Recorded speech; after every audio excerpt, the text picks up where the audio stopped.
Hello, dear friends. We are happy you are with us today. This is another international discussion of the topics raised at the conference Global Crisis, Time for the Truth. On the 1st of December 2021, this historical event united millions of people all over the world. The thing I love about this event is that it was organized purely by volunteers, by common people from over 180 countries who have already become real heroes as they selflessly and devotedly stood for the entire humanity, stood for the life of every human on the planet Earth. Within the 12-hour broadcast, they were uncovered the most relevant and vital topics of our contemporary society. So many scientific facts, eyewitness reports, and tremendous amount of analytical data has been presented to people in such a clear, honest, and comprehensive manner. People stopped being silent. The truth was voiced openly and honestly by volunteers in live broadcasts in 100 languages to reach the heart of every person in every corner of the world. As the conference caused a huge resonance worldwide, and we received so much feedback, the letters and comments from people, which gave us a clear understanding that we need to continue voicing the truth and continue uniting people. So thus on May 7th this year, the entire humanity will take a next strategically important step forward.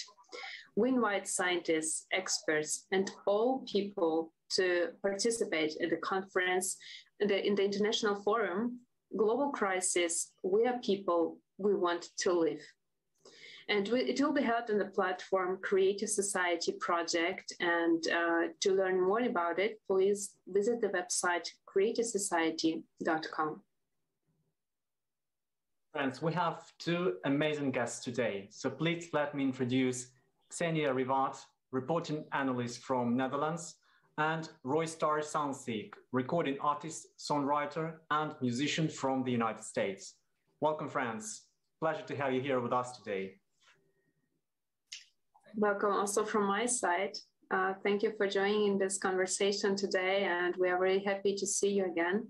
So before we start with our topics, let's watch a video, the review of the past conference, Global Crisis, Time for the Truth. Let's watch what topics were raised at the conference, what facts moved us to continue these discussions. So let's watch the video, please.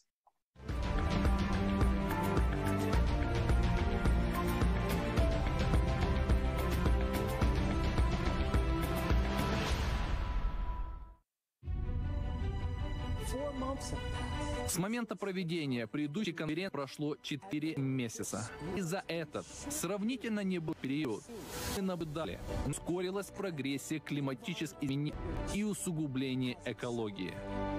Важным не молчать, потому что вопрос стоит о выживании всего человечества. Наступило время правды. Сейчас мы живем в мире, в котором каждый день где-то на планете происходит экстремальное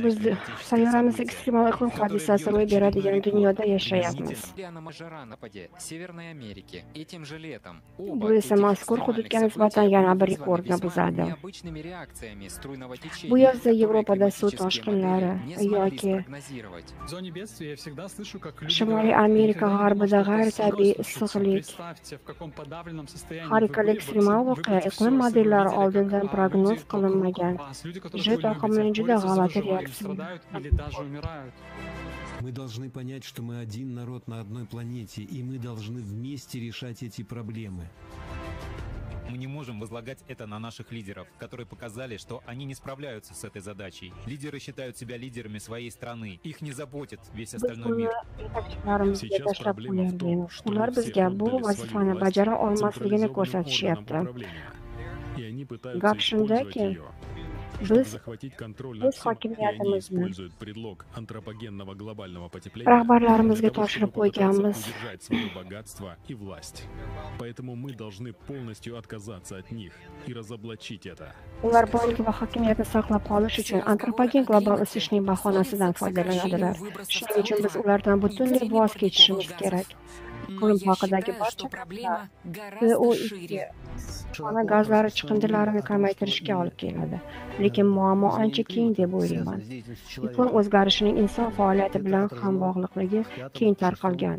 Bu iqlim o'zgarishi bo'yicha hukumatlar aro guruhining 5 va 6 hisobotida aks ettirilgan. Bu fikrlar noto'g'ri. Dunyo mamlakatlari hukumatlari BMT orqali iqlim o'zgarishi bo'yicha BMT doiraviy konvensiyasini yaratdilar. Shunday qilib, ular iqlim o'zgarishini o'rganishadi deb aytishadi, lekin ular iqlim o'zgarishining antropogen sabablarini o'rganayotganligini tushuntirishdi. Shuning uchun ular barcha tabiiy omillarni istisno qildilar. Ular yo'q, quyosh rol o'ynaydimi, yo'qmi o'rganmaymiz. Vulqonlar rol o'ynashini o'rganmaymiz. Okean oqimlarining kutishi rol o'ynashini o'rganmaymiz. Va biz bulutlar bilan nima sodir bo'lishini o'rganmaymiz. Shuning uchun ularni hisobga olmaymiz, lekin biz o'rganmoqchi bo'lgan narsa CO2 emissiyasidir, chunki bu biz boshqaradigan narsadir. Fan bunday ishlashi kerak emas. Антропоген глобал o'sish 20-asrning ulkan ilmiy hiylasi. Зеленая энергия вовсе не является зеленой. Ветроэнергетика не является зеленой, потому что для строительства Yashil energiya aslida yashil emas, shamol energiyasi yashil emas. Chunki shamol uchun katta miqdorda beton va metall talab qilinadi. Ular tabiiy jarayonlarni buzadi. Shovqin ifloslanishi bilan odamlarning har yili 100 minglab qushlarni o'ldiradi. Havo va suv ta'minotini ifloslantiradi. Biz uyaga o'xshab yashaydigan insoniyatni qurishimiz kerak va biz inson hayoti birinchi o'rinda turadigan jamiyatni qurishimiz kerak. Agar biz ilmiy, texnologik, intellektual resurslarimizni birlashtirsak, biz iqlim o'zgarishi muammosini hal qila olamiz. Agar biz muvaffaqiyatsizlikka uchrasak, birgalikda harakat qilmasak, halokatga tayyorgarlik ko'rmasak, yer yuzida inson hayotini yo'q qilishning haqiqiy xavfiga duch kelamiz. Super vulqon insoniyatni tur sifatida butunlay yo'q qilishga qodir. Lekin haqiqatan birlashsak, biz albatta oqilona va ochiq qavmlardan shunda biz nafaqat kelayotgan ofatlarda omon qolamiz. Balki biz bu go'zal kichik sharimizda keyingi davriy qirg'in paytida gullab yashnayotgan birinchi turi bo'lishimiz mumkin. Keling, Bунёдкор jamiyatning yashab qolishi uchun ko'rsatmalarga amal qilaylik. 3 oddiy qadamlar: ko'proq bilib olish, xabarni yoyish va Bунёдкор jamiyat qurish uchun birlashish. Axir bu dunyo butun insoniyatga faqat bitta maqsad bilan beriladi: yashash, sog'lom va baxtli bo'lish uchun. Yo'q qilish uchun emas, yaratish uchun. Bунёдкор jamiyat barchamizning loyihamiz. Biz chuqur cho'ntaklarda g'oyib bo'ladigan mablag'lar uning o'rniga har bir kishi o'z qobiliyatlaridan kelib chiqib harakat qiladi va mavjud resurslardan foydalanadi. Bu va super qahramon salohiyatini ro'yobga chiqarish uchun imkoniyatingizdir.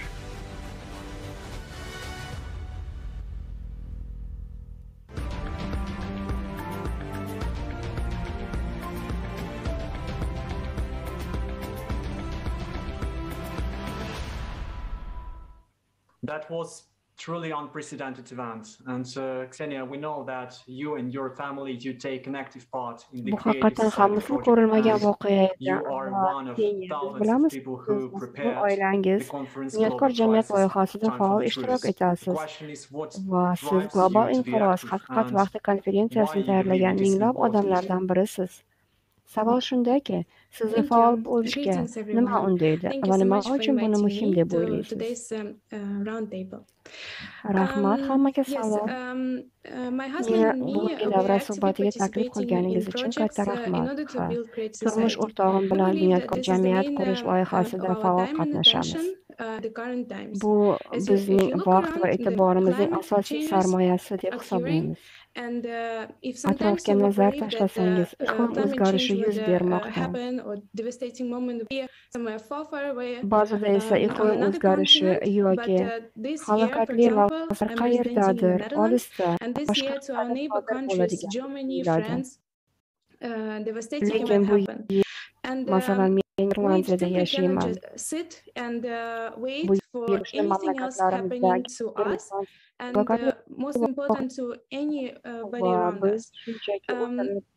nimadir yana sodir bo'lishi to let people know and to not just simply convincing them, but actually showing the true data that is given by researchers telling the truth and openly saying what is happening around us and striving for this information to be all around us. sodir bo'layotgan voqealar haqida ochiq gapiradigan va atrofimizda hech qanday dezinformatsiya bo'lmasligini ta'minlashga intiladigan tadqiqotchilar tomonidan taqdim etilgan ma'lumotlarni biz kuta olmasligimizni tushunishimiz uchun, chunki kimdir bilan nimadir sodir bo'lsa, bu biz bilan ham sodir bo'lishi mumkin.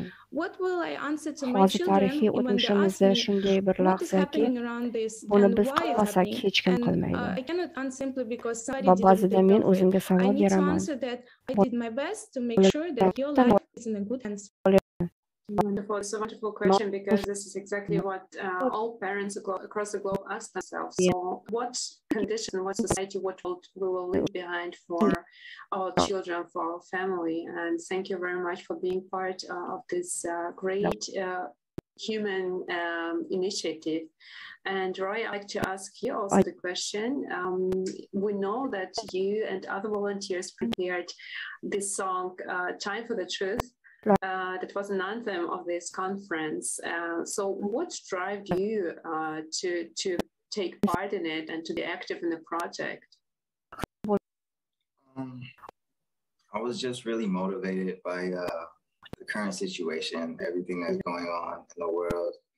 And when we're faced with truth, it's hard to be silent, it's hard to not do anything when we can. So when the opportunity to create the song came about, I was extremely happy to be able to participate and to help spread this knowledge and this message.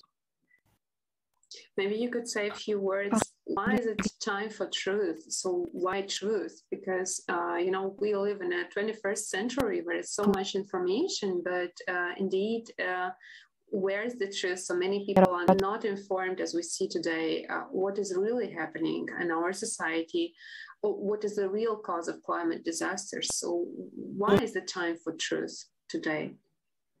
The time for the truth is so that we can collectively and effectively get to the correct solutions to our problems. And that requires the truth. Unfortunately, we all live in a consumer society where we're fed so many lies, unfortunately, to perpetuate capitalism. And only the truth can set us free from that. So I think right now is the time for the truth in order to not only face our problems, but to also set us free from this cycle of consumerism that we've been in. Absolutely agree with you. Yeah. Thank you, Roy, and thank you, Ksenia, for sure. This is time for truth, and we should start acting immediately. And we should be able to tell our kids that we did our best when we were required to act. Seeing what's going on right now, you know, sometimes I can't just sleep because I realize that we have not enough time to cope with the current situation. And increasing and escalating climate disasters, they have already forced too many people to migrate. But you know, the issue of rights and solutions for climate refugees at the most vulnerable social group is not even on any end of any country of the world. And for sure, there are some organizations to help refugees, but as we see, nothing is really changing globally. And the paradox is that everyone knows that the problem exists, but there is no one who can really solve it, because everyone is concerned about profit, about power, comfort in this consumerist society.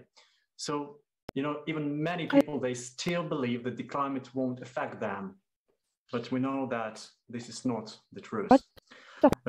You know, to show the urgency of the current situation with refugees, volunteers of the Creative Society project prepared a film about them, and this film was presented at the conference. So let's watch a short bit about it.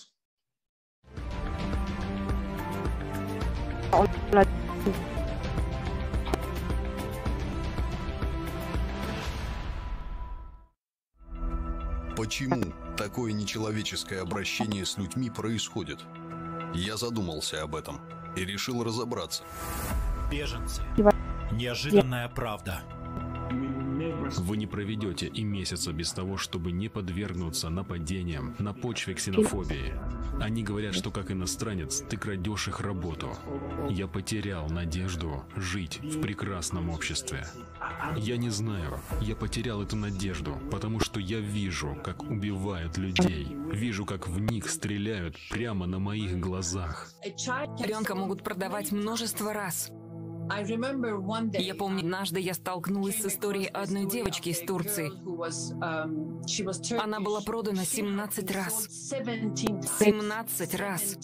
И ее переправляли из одной страны в другую 17 раз. Ее жизнь состояла лишь из изнасилований. Я также участвовал во многих аукционах в качестве покупателя, будучи под прикрытием.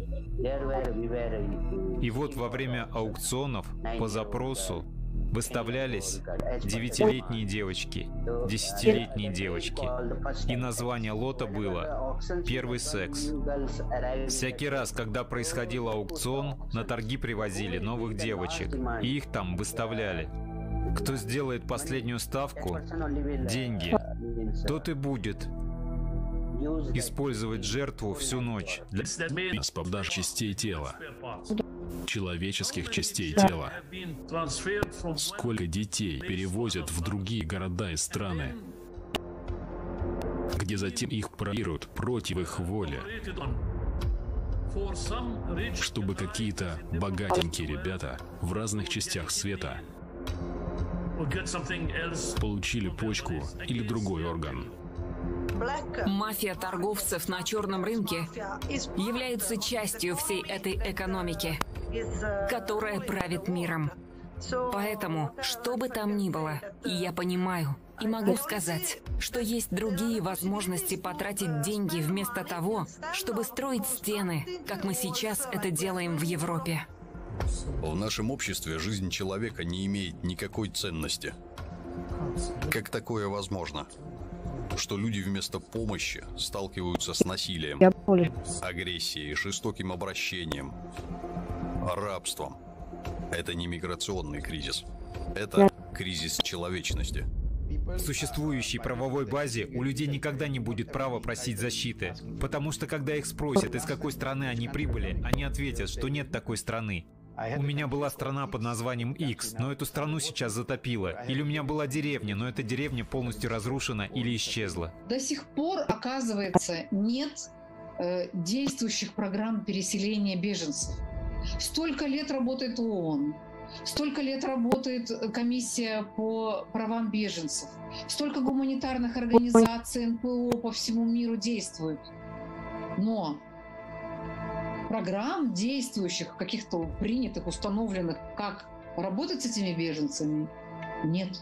И это признает сама комиссия по делам беженцев. Сейчас беженцы вынуждены покидать свои дома, с осуждением и жестокостью. Они остаются один на один со своей бедой из-за потребительского формата общества. Не исключено, что уже завтра климатические катастрофы достигнут и нас. Ответь честно, сам себе, готов ли ты столкнуться с тем, с чем сталкиваются беженцы? Ты уверен, что не будешь на их месте. Тебе и твоим близким не придется пройти через то, что проходят они.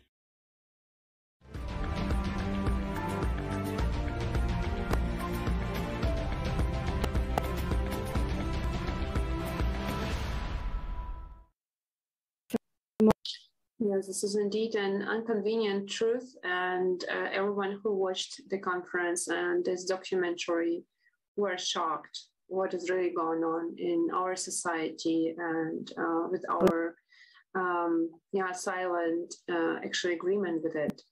And many people ask themselves, so why is it happening? Who is responsible for it? But if we look deep into the words, then we understand that this is the society we built together. So this is the consumer world where the profit decides upon the lives of people, because the human life has no value in consumer society. So Ksenia, you are the mother, and you are the one who cares for not only your children, for people, for your neighbors, for the entire humanity, because it's not possible to be inactive.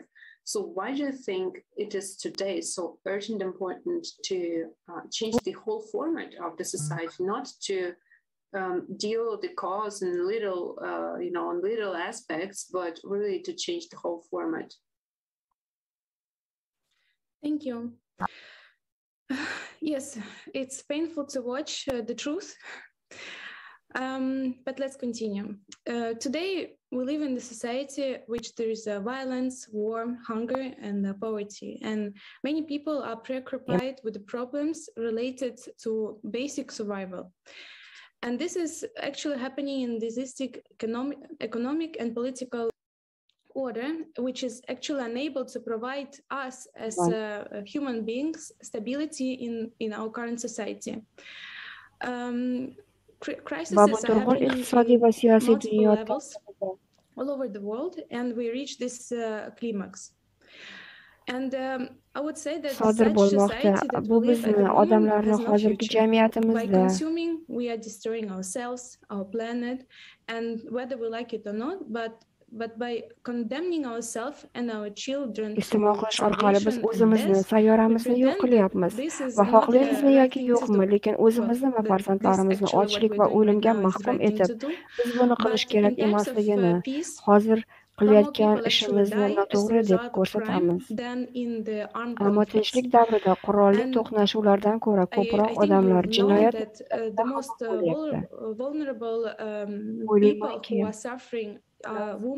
eng zaif odamlar, azob chekayotgan ayollar va bolalar, va ular uchun eng xavfli joy bu uydir ko'pincha. Bularning barchasi odamlarni oyligiga suffering or even being scared simply what will happen in the future. And according to UN worldwide, up to 38% of murders are actually murders of women committed by the Global ma'lumotlarga ko'ra, ayollar o'ldirilishining 38%gacha jinsiy sheriklar tomonidan sodir etilyapti.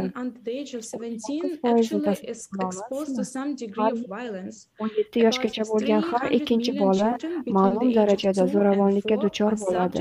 2 yoshdan 4 yoshgacha bo'lgan 300 millionga yaqin bolalar shafqatsizlik va jazoga duchor bo'lmoqda. Bu bolalar ko'pincha emotsional va aqliy buzilishlarni namoyon qiladi. Bu esa keyinchalik o'zlarining zo'ravonliklariga olib kelishi mumkin. Jamiyatdagi bunday sharoitlar insonga nisbatan zo'ravonlikning mavjudligiga yordam beradi.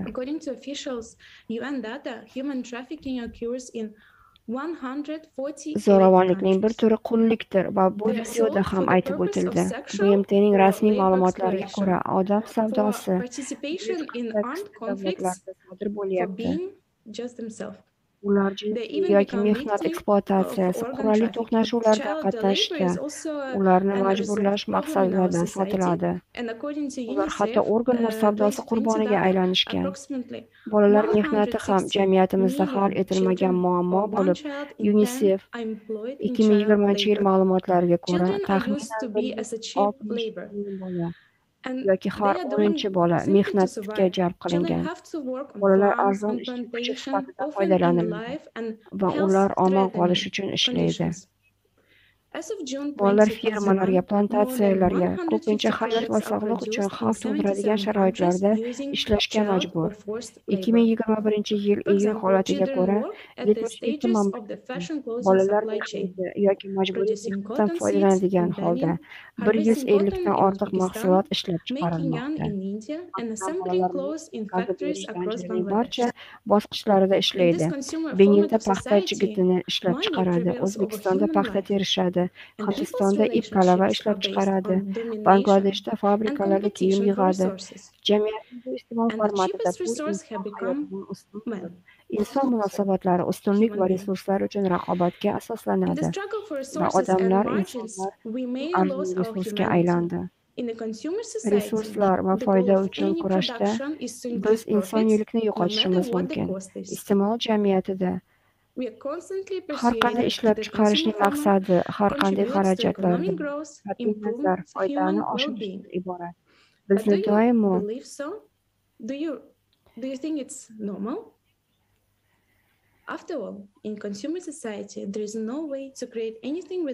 lekin shunday ekaniga ishonasizmi? Sizningcha bu normalmi? Axir iste'mol jamiyatida sayyora va odamlarga zarar yetkazmasdan biror narsa yaratilishining iloji yo'q. Chunki iste'mol aksariyati istak, qo'rquv, iste'mol va hukmronlikdir. Can we cope with the ecological and climatic changes of this consumerism format in our society? Biz jamiyatimizda iste'molchilikning ushbu shaklining ekologik va iqlim o'zgarishlariga dosh bera olamizmi? Sayyoramizdagi resurslar tugasa biz qanday yashaymiz? Kimga aylanamiz? Bilasizmi, javobingiz davomida keltirgan va aytib o'tgan faktlar va statistik ma'lumotlar qo'rqinchli. Shaxsan men uchun bu dahshatli narsalarni hisobga olgan holda biz insoniyat sifatida hali ham bu ishonish qiyin. Men uchun bu haqiqiy zarba. Va Roy, sizga savol, bilasizmi, bu qochoqlar, odam savdosi, qullik va hokazo mavzular bu o'ziga xos tabu muhokama qilinmaydi. Va shunchalar ko'p odamlar, juda ko'p odamlar bu dahshatli jinoyatlar sodir bo'layotganini bilishmaydi. Va albatta ular bu jinoyatlar soni, ularning shafqatsizligi, ular tobora ortib borayotganini bilishmaydi. Qochoqlar va odam savdosi odamlarga chuqur ta'sir qildi. Va hozir men sizning hozirgi qochoqlar bilan bog'liq vaziyat haqida shaxsiy tushunchangizni bilmoqchi edim. Siz ota sifatida qullik va odam savdosi bilan bog'liq vaziyatga qanday qaraysiz? Bu mavzularni eshitganingizda, dunyoda nimalar bo'layotganini eshitganingizda nimalarni his qilasiz? Bu juda xavotirli. Shunaqa narsalar bo'layotganini va biz hech narsa qilmayotganimizni aniqlash, anglash bizni o'g'illarimizga qanday dunyoni qoldirishimiz haqida o'ylanishga majbur qiladi. Agar hozir hech narsa qilmasak, farzandlarimiz qanday dunyoda ulg'ayishadi? Va biz iqlim ofatlari bilan ko'rganimizdek, ular shu ular hamma bilan sodir bo'lishi mumkin. Agar iqlim falokatli mintaqamizdan biriga ketsa, biz bugungi kunda sayyoramiz bo'ylab qochoqlar bilan bir xil holatda bo'lamiz. Shuning uchun men buni juda jiddiy qabul qilishimiz kerak deb o'ylayman. Menimcha bu iqlim hodisalarining qurbonlarini sonini kamaytirish uchun zudlik bilan qilishimiz kerak bo'lgan narsa va menimcha bu narsaga ko'proq e'tibor qaratishimiz kerak. Vaziyatni iloji boricha tuzatishga harakat qilish. Siz hozirgina iqlim ofatlari haqida gapirganingizda sizga savolim bor edi. Siz rivojlangan ilg'or mamlakat bo'lgan Amerika Qo'shma Shtatlaridasiz va yaqinda Qo'shma Shtatlar sodir bo'lgan iqlim ofatlari haqida gapirdingiz. Ushbu voqealarga tayyormidingiz? Bu Amerika Qo'shma Shtatlarida sodir bo'lishi mumkinligini tasavvur qila olganmidingiz? Yo'q, umuman, ayniqsa Kentuki tornadosi misolida qanday katta vayronagarchilik va hamma narsa qanday to'satdan sodir bo'ldi. Bu shuni ko'rsatadiki, birinchidan biz bunday kattalikdagi ofatlarga tayyor emasmiz. Ikkinchidan, ular to'satdan sodir bo'lishi va biz bilgan hamma narsani yo'q qilishi mumkin. Shunday ekan, bunday tadbirlarga oldindan tayyorgarlik ko'rishimiz kerak deb o'ylayman. Yes, these shocking events in the United States and then each day after in other countries because the catastrophes are now occurring in each country across the globe. va keyin har bir keyingi kun boshqa mamlakatlarda, chunki dunyoning har bir mamlakatida ofat bu odamlarni urg'atadi va ular nega siyosatchilar hech narsa qilmayapti? Ular o'z ishlarini qilishlari kerak, ular bizni qutqarishlari kerak, ular nimadir qilishlari kerak deyishadi. Lekin bilasizmi, bu savolga javobimiz bor. Biz Global inqiroz ҳақиқат vaqti konferensiyasiga tayyorgarlik ko'rish uchun tajriba o'tkazdik.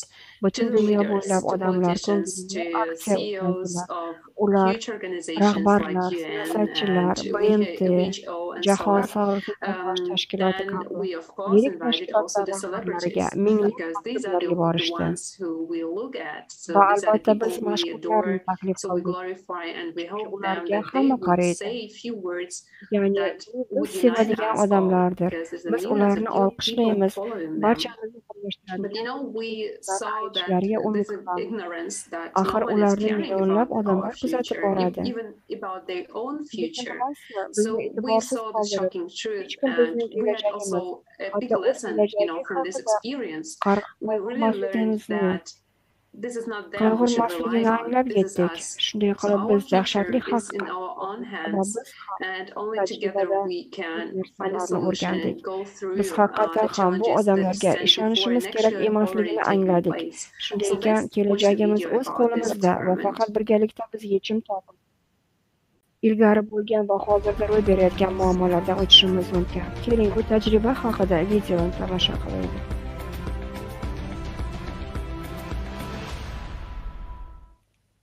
Remember these people. Each of them was sent an official invitation to the international conference. Bu odamlarni eslab qoling. Ularning har biriga 4-dekabr kuni bo'lib o'tadigan Global inqiroz ҳақиқат vaqti xalqaro konferensiyasiga rasmiy taklifnoma yuborildi. Ko'ngillilarning sa'y-harakati bilan 100 ta tilga tarjima qilingan. Ammo bu odamlar u yerda yo'q edi. Konferensiyadan bir hafta o'tmasdan butun Qo'shma Shtatlar bo'ylab misli ko'rilmagan kattalikdagi tornadolar tarqaldi. Ko'p odamlar halok bo'ldi. Ular orasida yosh bolalar ham bor.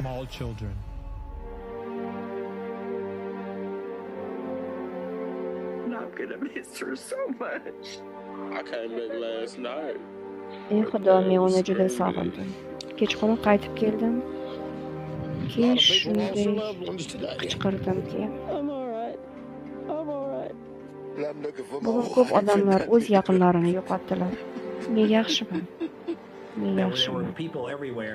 Men xotinimni bu yerda qidiryapman. Hamma joyda odamlar bor edi. Ko'p bolalar, yetilgan jarohat olgan, suyaklari singan odamlar. Ular kelaverishar edi. Biz jabrlanganlarni kasalxonaning turli bo'limlariga tarqatdik. Odamlarni yo'lda tikib qo'yardik. Odatda bu bemorlarni biz tez yordam bo'limida operatsiyaga tayyorlaymiz. Bu shunchaki aqldan ozish edi. Men eshitgan har bir tovush urush maydoniga o'xshardi. Odamlar yig'lab yordamga chaqirishardi. Bu tasvirlar shunchaki kecha qizimning uyiga bordim, uxlamoqchi bo'ldim, lekin sirenalar va odamlarning yordam so'rab qilayotgani haligacha eshitilgani uchun uxlay olmadim. Qo'lida o'lgan go'dak bilan o'sha ayolni qiyofasida, bilasizmi? Biz ushbu taniqli shaxslarni taklif qilgan konferensiya iqlim muammolarini hal qilishga qaratilgan edi. Ko'pchilik uni qo'llab-quvvatladi. Ammo bu yulduzlar va siyosatchilar kelmadi. Ular butun dunyo odamlarining taklifiga e'tibor bermadilar. Ularning hech biri konferensiyani qo'llab-quvvatlamadi va iqlim o'zgarishi haqida o'z fikrini aytmadi. Ularning filmlarini tomosha qilganingizda, konsertlariga borganingizda yoki bu siyosatchilarning ilhomlantiruvchi nutqlarini tinglaganingizda ushbu kadrlarni eslang.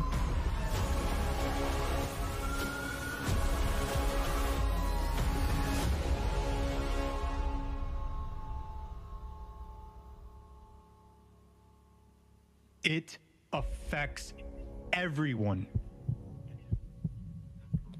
Bu hammaga taalluqli.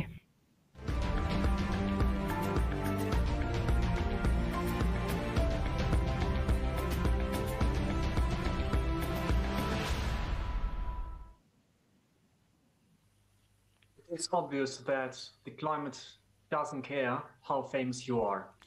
Shubhasiz, iqlimsizlik qanchalik mashhur ekanligingizga ahamiyat bermaydi. Agar biz bugun biror narsa qilmasak, qo'limizdan kelganini qilmasak, hech kim xavfsiz bo'lmaydi. Shuning uchun biz mashhurlardan bu shoshilinch yig'ilish zarurati haqida gapirishlarini so'raymiz. Axir ular bu jarayonni Roy konferensiyada so'zga chiqish uchun taniqli kishilarni taklif qilishda shaxsan siz ishtirok etdingiz. Lekin ko'rib turganimizdek ko'p odamlar kelmadi. Biz ajablanmaymiz, aksincha biz juda xavotirdamiz va haqiqiy sabab bilan qiziqmoqdamiz. Nima bo'lyapti? Nega ular bizga eng kerak bo'lgan paytda ularning ovozi haqiqatan ham muhim bo'lganda kelishmadi? Rostini aytsam, menimcha hamma narsa kapitalizm bilan bog'liq. Bu odamlarning ko'pchiligi homiylarga ega.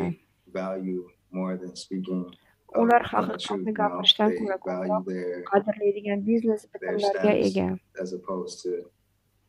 Bilasizmi, ular o'z maqomlarini, o'zlarining platformalaridan odamlarga haqiqatan ham yordam berish va hammaga yordam beradigan ijobiy, rostgo'y xabarni tarqatish uchun ishlatishdan ko'ra ko'proq qadrlashadi. Lekin afsuski, oxir-oqibat hammasi kapitalizmga va ularning farovon hayotiga borib taqaladi. Ha, haqiqatan ham. Chunki ba'zan bizning taklifimizga javoban bu minglab yevro yoki dollar turadi, to'lay olasizmi degan savolni ham oldik. Va bu haqiqatan to live in such a world where human life has no value, to expect someone to save it. So this is what is for us an important lesson to understand that in these conditions, everyone will only think of him or herself and hope that someone will save him. But this is the time for the truth. And this was our lesson for us all and those who watched the conference to understand that this is the point where we as humanity stop relying our responsibility on someone else and just start acting and caring for our common future together. G'amxo'rlik qilishni boshlagan payt ekanligini tushunishimiz uchun saboq bo'ldi. And cataclysms don't look at status and don't look at how much money someone has. They will for sure spare no one. And cataclysms don't care about our imaginary borders. Ular albatta hech kimni ayamaydi va kataklizmlar bizning xayoliy chegaralarimiz haqida qayg'urmaydi. Ular barcha mamlakatlarda, hatto iqtisodiy rivojlangan mamlakatlarda ham uchrayapti. Hech bir davlat hayotda shaharlari qanchalik rivojlangan bo'lmasin, iqlim o'zgarishi kuchiga dosh bera olmaydi va biz nima bo'layotganini va nihoyat uyg'onish vaqti kelganini ko'ryapmiz. Kseniya, bu hafta davom etayotgan iqlim falokatlari haqida qanday fikrda? As I'm active participant in spreading information about creative society, Bunyodkor jamiyat haqidagi ma'lumotlarni tarqatishning faol ishtirokchisi sifatida volunteers are presenting in the social medias and taqdim etayotgan va ma'lumotlarga qarayapman. Va agar siz ro'y berayotgan barcha kataklizmlarning grafiklarini ko'rib chiqsangiz va tarixiy egri chizmalarni ortib borayotgan aniq ko'rishingiz va bu haqiqatan ham butun dunyodagi barcha odamlarning xabardorligini va qiziqishini oshirishi kerak. Aytmoqchimanki, haqiqatan ham nimadir sodir bo'lmoqda va tobora ko'proq kataklizmlar mavjud. Har kuni biz yangiliklardan nimanidir eshitamiz. Lekin bu haqda to'liq xabar berishdi. Bilasizmi, biz hozir vaziyatlarga e'tibor qaratamiz. Lekin menimcha, barcha odamlar tomonidan muhokama qilinadigan asosiy mavzu. Ular ham qandaydir qutqaruv rejasiga ega bo'lishimiz kerak. chunki hech narsa qilmasak kimdir kelib bizni qutqaradi deb umid qilsak, rostini aytsam bunday bo'lmaydi. Aytganimdek, qo'shni mamlakatlarda Germaniya, Fransiyada boshqani kabi fojiali vaziyat yuzaga kelganda shunday bo'ldi. Axir bu rivojlangan davlatlar va bu rivojlangan mamlakatlar odamlarni haqiqatan ham qo'llab-quvvatlash, odamlarni qutqarish uchun vertolyotlar va tez yordam mashinalarini yuborish uchun yetarli moliyaviy imkoniyatlar mavjud. Ammo u yerda bo'lgan odamlar bilan misol uchun Belgiyada odamlar tomlarda yordam vertolyotlar esa ularni ko'tara olmadi, chunki ular quvvati yetarli emas emish. Ya'ni ular soatlar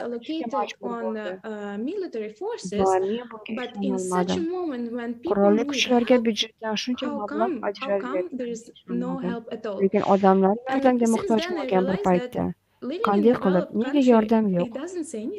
O'shandan beri men tushunaman, hatto rivojlangan mamlakatda yashasangiz ham bu hech narsani anglatmaydi. Sizga kim yordam beradi? O'zingizdan boshqa hech kim. Xo'sh, nega biz boshimizga fojia kelmasdan avval xabar tarqatmaymiz? Nega biror boshqa falokat yuz berganda to'g'ri innovatsiyalarga ega ekanligimizga ishonch birlashmayapmiz.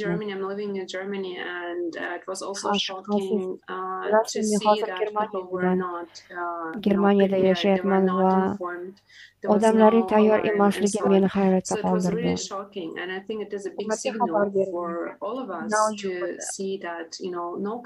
Bu haqiqatan ham hayratda qoldirdi. And what is most important is to understand how critical the situation is actually now on our earth. Because when we do understand what is the true reason, which is not the CO2, and we cannot just deal with the CO2 and with the taxes in order to survive. Va u CO2 emas. Va biz CO2 bilan shunchaki kurasha olmaymiz. Iqlimni to'xtatish uchun soliqlarni nazarda tutyapman. Bu yolg'on. Bu yolg'on. Biz hali dekabrdan keyin odamlar haqiqatan ham iqlim o'zgarishining sababi har 12 ming yilda sodir bo'ladigan davriy jarayonlar ekanligini tushunishyapti. Va biz bu o'zgarishlarni hozir sayyoramizning barcha darajalarida ko'ryapmiz. Haqiqatan ham shunday ekan, bugungi kunda yechim topish uchun butun insoniyat salohiyati zarur. Mashhur odamlar ham bizga qo'shilishlarini bilamiz. Lekin gap shundaki, bizda vaqt yo'q. Ya'ni biz vaqtni behuda sarflash uchun, kutish uchun ko'p vaqtimiz yo'q. Shuning uchun ham barcha ko'ngillilarga, yakkor jamiyatda ishtirok etayotgan barchaga minnatdorchiligimni bildiraman. Bu odamlarga rahmat. Men shunchaki odamlar deya olmayman, chunki ular haqiqiy qahramonlar. Ya'ni bular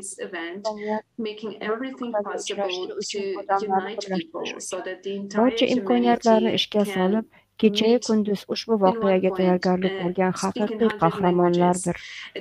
100 tilda gapirganda, bu minglab soatlik tayyorgarlik, minglab videolarni tahrirlash va yuzlab tillarga tarjima qilish. Bu odamlar ishlari uchun barcha oqimlarning texnik yordam edi. Hamma uchun haqiqat. Siz aziz tomoshabinlar kabi oddiy insonlar tufayligina mumkin bo'ldi. We would like to announce that the documentary about the preparation to this historical event is va shuni ma'lum qilmoqchimizki, ushbu tarixiy voqeaga tayyorgarlik ko'rilayotgan haqidagi ingliz tilida ham hujjatli film namoyish etildi va sizni ushbu voqea qanday sodir bo'lgani haqida ushbu hujjatli filmdan qisqacha parcha tomosha qilishni taklif qilamiz.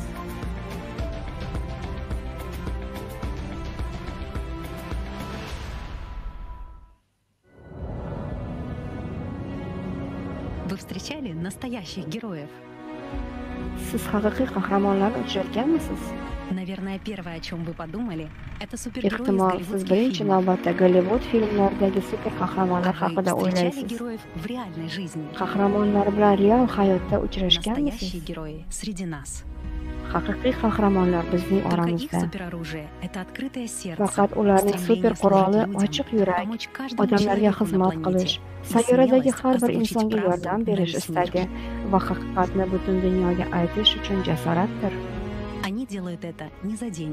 Ular buni pul uchun qilmaydi, shon-shuhrat uchun emas, chunki haqiqiy qahramonlar oddiy odamlar. Bosh harfi yoziladigan odamlar.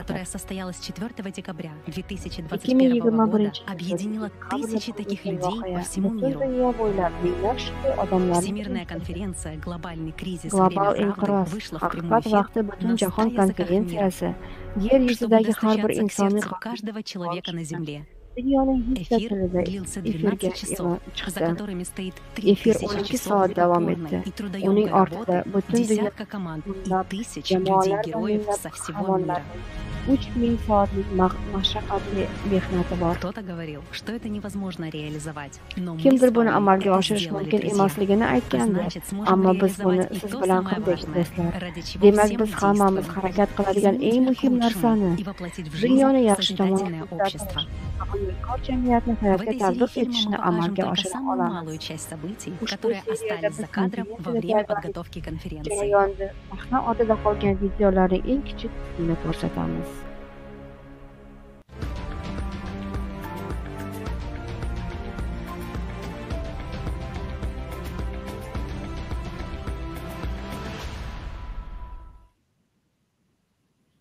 Yes, this is a little part of the documentary Heroes Behind the Scenes. Bu sahna ortidagi qahramonlar hujjatli filmining kichik bir qismi va uni Bунёдкор jamiyat kanalida yoki rasmiy saytimizda topishingiz mumkin. Ushbu filmning birinchi seriyasi chiqdi va qanday amalga oshirilganligi haqida o'z fikrlaringizni tuzishingiz mumkin. Ushbu tadbir oddiy odamlar tomonidan qanday amalga oshirilganligi va uni tayyorlash uchun ko'p mehnat qilgan odamlarning tafsilotlarini ko'rishingiz mumkin. Va bizda mavjud bo'lgan ushbu o'ta og'ir iqlim sharoitida meni tabassum qildiradigan eng muhim narsa shundaki, oramizda haqiqiy qahramonlar bor. Mas'uliyatni o'z zimmasiga oladigan qahramonlar. Kseniya, sizning kichkina bolangiz bor va albatta siz kelajak avlod haqida qayg'urasiz. Kelajak uchun insoniyatning umumiy kelajagi mas'uliyatni o'z zimmangizga olish nimani anglatadi? Nima uchun Bунёдкор jamiyat bu vaziyatdan chiqishning yagona rahmat, aslida mening ikkita qizim bor. Men uchun Bунёдкор jamiyatidan chiqishning eng yaxshi yo'li ekanligiga ishonaman. Avvalo, oddiygina Bунёдкор jamiyatni tashkil etuvchi 8 ta asosni tushunishga asoslanadi. Va eng muhimi bu inson hayotidir. Inson hayotida Bунёдкор jamiyatda oliy qadriyatga ega. Agar bitta inson qadrli bo'lsa, hamma odamlar qadrlidir. Va shuni tushunishimiz kerakki, agar ushbu shior bilan yashasak, hech kimga hech qanday yomonlik bo'lmaydi va mumkin emas. Bu mehr va g'amxo'rlikni hammaga olib boramiz. Men ona sifatida buni shunchaki tushunaman. Chunki siz bolani yuragingiz ostida ko'tarib, hayot qanchalik qimmatli ekanligini tushunasiz. Chunki ona sifatida siz 9 oy bolangiz rivojlanishini kutasiz. Keyin dunyoga keltirasiz. Keyin aytaylik, kamida 16 vaqtingizni bolangizga sarflash, unga eng yaxshi sharoitlarni yaratish uchun va siz shuni tushunasizki, bu vaqt davomida agar siz uni raqamlarga qo'ysangiz, haqiqiy odamni yaratish uchun vaqt kerak bo'ladi. Va qanday qilib yer yuzida o'ldirish yaxshi deb aytishimiz mumkin. Bu normal emas, chunki bu odamni tarbiyalash uchun vaqt va kuchni bag'ishlagan boshqa odamlar ham bor. Shuning uchun har bir inson qadrlidir.